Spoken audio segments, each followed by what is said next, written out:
médecins ont qualifié ça de 40 de vision. J'ai une perte de champ, donc je vois moins large autour de moi. Après ça, j'ai une perte de vision qui fait que j'ai de la misère à voir pour les distances. Je vois surtout en espace rapproché.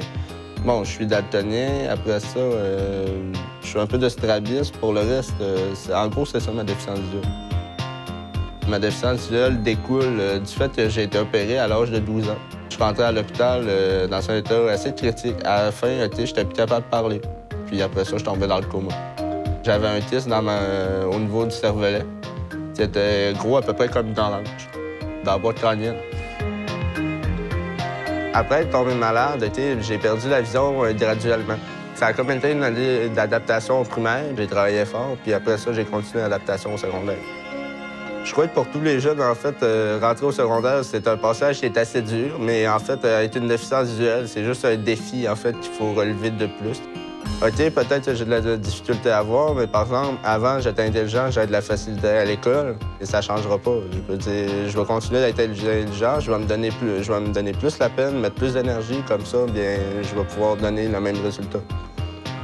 La persévérance, le vouloir de réussir, qui fait que Pierre-Olivier se donne à 100 dans tout ce qu'il entreprend. Linda, en fait, c'est sûr, je la vois pas comme une bêtise. Je la vois surtout comme une personne qui m'a aidé vraiment à pousser à ma motivation puis à travailler fort. Moi, j'ai tendance avec lui de faire le tour et on ressort toujours le côté positif.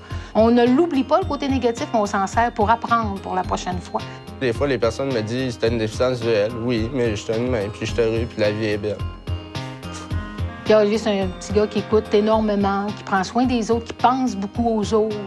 Très motivant de travailler avec Pierre-Olivier parce que tu es sûr d'avoir un résultat au bout de la ligne. En fait, la persévérance, c'est un peu comme de l'adrénaline. Tu le ressens au moment présent, puis tu te dis « Faut que ça continue, faut pas lâcher », puis tu donnes tout ce que tu peux du début jusqu'à la fin, puis tu essaies de tirer le meilleur.